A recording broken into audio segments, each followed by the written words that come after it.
perkembangan dari Sabah petang ini, pasaran buruh dalam sektor peladangan di Sabah menunjukkan tren pemulihan. Laporannya langsung bersama Inisial Daulus di Kota Kinabalu. Silakan.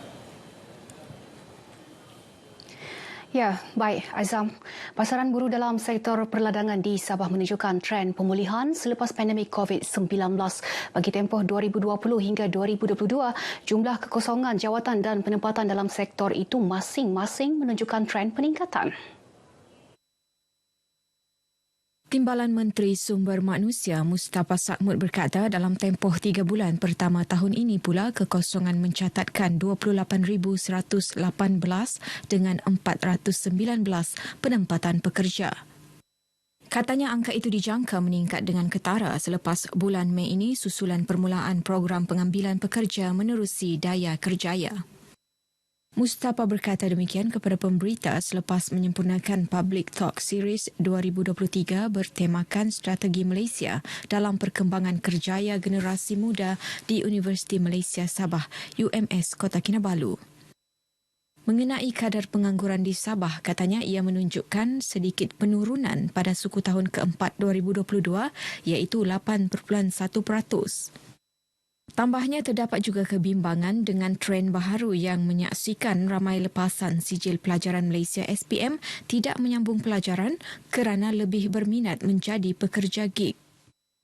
Kita tidak menghalang, tetapi kita memastikan bahawa walaupun mereka menyertai gig workers ini, sekurang-kurangnya mereka dapat mendapatkan sijil asas supaya mereka boleh bertahan lama dalam sistem pekerjaan.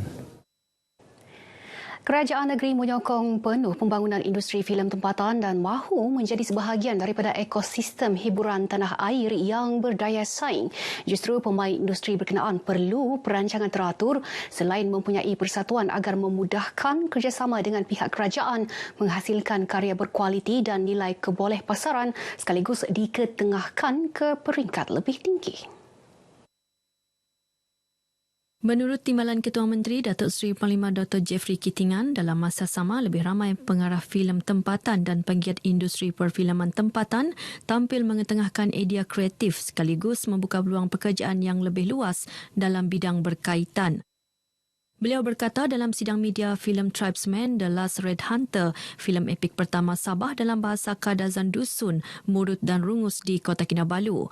Dalam pada itu, pengarah filem berkenaan Flora Juani Saleh Muda memberitahu pada tahun lepas filem tersebut dibawa ke Filmart di Santa Monica, Amerika Syarikat dan berjaya menarik perhatian penonton dengan keunikan dan keindahan budaya tradisi pelbagai suku etnik Sabah. Filem epik pertama Sabah yang sebahagian kos pembikinannya melalui dana kandungan digital ini bakal ditayangkan di seluruh pawagam di Sabah dan wilayah Persekutuan Labuan serta beberapa pawagam di Ibu Negara, Sarawak dan juga Brunei Darussalam pada minggu kedua terakhir bulan ini. Penerapan rasa cinta terhadap bahasa ibunda melalui lagu berupaya menarik minat generasi baharu terhadap bahasa ibunda. Ini kerana penerapan bahasa ibunda melalui seni hiburan termasuk pertandingan Sugandoi membolehkan mereka memperhebat dan seterusnya mengaplikasikan bahasa itu dalam komunikasi harian.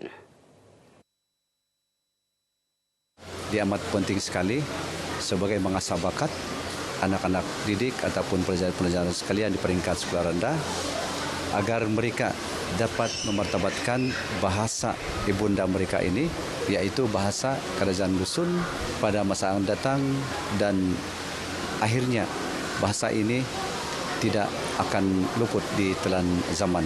Memang untuk memperkasakan budaya dan juga bahasa etnik kita di Sabah, khususnya Kadazan Dusun. Kita ingin memartabatkan juga bahasa-bahasa lain selain daripada bahasa kebangsaan. Program ini adalah bertujuan untuk menggalakkan generasi muda untuk memartabatkan bahasa Kadazan Dusun kerana kita percaya bahawa kalau bahasa kita itu tidak diamalkan, bahasa ibunda tidak dibudayakan dalam kehidupan harian, ianya akan hilang.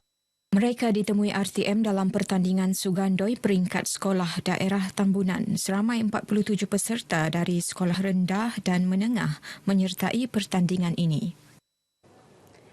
Penganjuran kursus etika kepimpinan dan protokol pegawai tadbir agama daerah berupaya menjadi medium dalam meningkatkan keyakinan diri ketika mempraktikkan pengetahuan protokol dalam majlis rasmi. Ilmu pengetahuan dan kemahiran protokol dapat memberi impak khususnya kepada warga kerja pentadbiran dalam mengendalikan program rasmi dengan lebih teratur.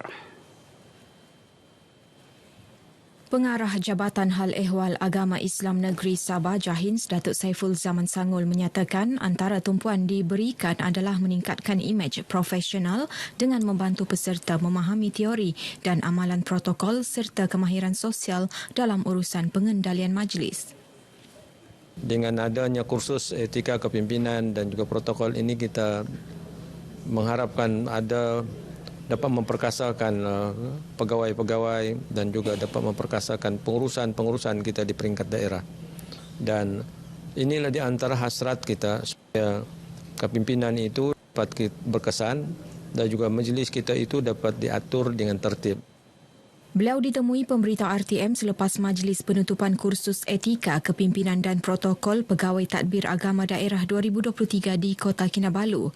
Kursus anjuran Jahins dengan kerjasama Institut Latihan Sektor Awam Negeri Insan yang berlangsung sejak Isnin lalu ini disertai 33 peserta terdiri pegawai daerah tadbir agama di negeri ini. Baik, sekian berita dari negeri di bawah Bayu. Berita seterusnya kita kembali ke Angkasa Puri bersama Azam. Silakan, Azam. Baik, terima kasih dengan laporan-laporan dari Sabah.